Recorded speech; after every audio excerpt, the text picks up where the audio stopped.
केही दिन अघि जनप्रदर्शनमा जुन प्रकारको हिंसा आगजनी तोडफोड भयो त्यसबाट जस प्रकारको मानवीय एवं भौतिक क्षति भयो त्यो सुन्दा हामीलाई अत्यन्तै दुःख लाग्यो। नागरिक स्वतन्त्रता भन्दा ठूलो तन्त्र वा वाद हुँदैन। वास्तविक प्रजातन्त्र त्यहाँ हुन्छ जहाँ राम्रो नराम्रो जनगुनासो वा गुणगान सुन्ने परम्परा र संस्कार हुन्छ।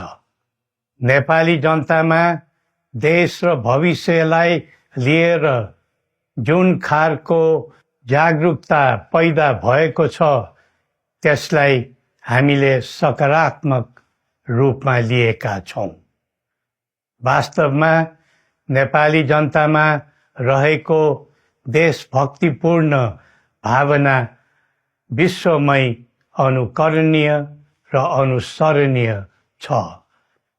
देशलाई विद्यमान जटिलताबाट मुक्त गराई शान्त, स्थिर र समृद्ध मुलुक बनाउने जागरुकता जुन पैदा भएको छ, नयाँ वर्ष 2082 मा नेपाली जनताको चाहना अनुसारको परिणाम हासिल हुने विश्वास थपिएको छ।